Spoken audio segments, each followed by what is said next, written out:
Então, a conclusão com a pergunta: aquele milagre então era um sinal de quê? Esse milagre, em primeiro lugar, era um sinal de que Jesus não era uma pessoa comum. Ele não era uma pessoa comum, ele não era apenas um convidado entre outros. E também que ele era mais do que um mágico ou um encantador. Esse sinal apontava para o fato de que Jesus tinha poderes similares ao poder de Deus, de criar e transformar elementos. E com isso apontava para Jesus como o Messias, o Filho de Deus, aguardado pelos judeus, que ele era o Deus criador e que provê as necessidades do seu povo. O alvo do sinal, está dito aí no verso 11, o objetivo do sinal era manifestar a glória de Jesus. Até aqui essa glória estava encoberta, mas agora esse primeiro sinal manifesta a sua glória. No Antigo Testamento, os sinais e prodígios feitos por Deus são chamados de manifestações da sua glória. Vários dos salmos, por exemplo, diz que Deus mostrou a sua glória no Mar Vermelho, Deus mostrou a sua glória no Egito.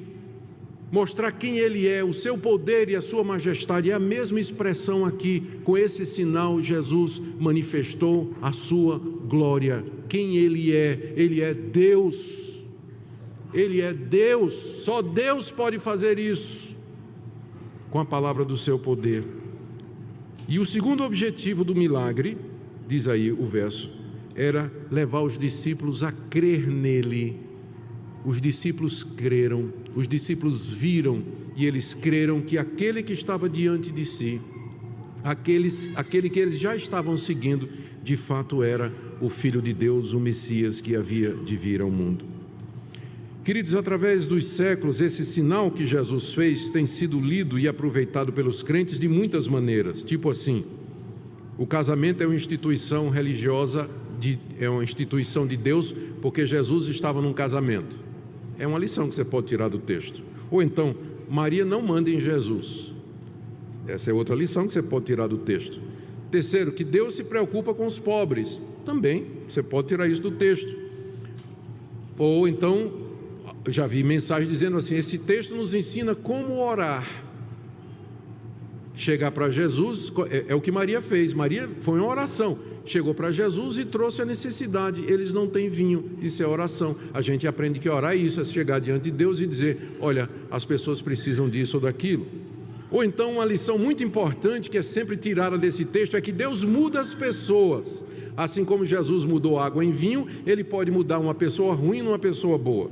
Eu já vi todo tipo de aplicação desse texto, mas o ponto desse texto não é nenhuma dessas coisas, embora você possa usar para isso, mas o ponto desse texto é mostrar a glória de Cristo, que Ele é Deus, que Ele é o Criador, o Senhor de todas as coisas. E o alvo desse texto e dos demais sinais do Evangelho de João é nos convidar a crer em Jesus Cristo, crer nele como sendo o Filho de Deus. E a grande questão agora é, o que é que nós vamos fazer diante desse relato? Qual é a sua posição? Muita gente, como eu disse, não crê que essas coisas podiam ter acontecido. Mas se nós cremos, se você crê de todo o coração que um dia Jesus de Nazaré, numa festa, Ele transformou água em vinho pelo poder da sua palavra, a consequência é que você tem que admitir que Ele é Deus. Ele não é um enganador, um manipulador ou apenas um homem bom, mas é o próprio Deus entre nós. Isso significa que você deve segui-lo, que você deve crer nele de todo o seu coração. Significa que você deve orar a Ele e buscá-lo e se entregar a Ele completamente. Significa que você deve confiar que Ele pode agir e responder às orações de maneira poderosa. Como é que está você nessa manhã com relação a isso?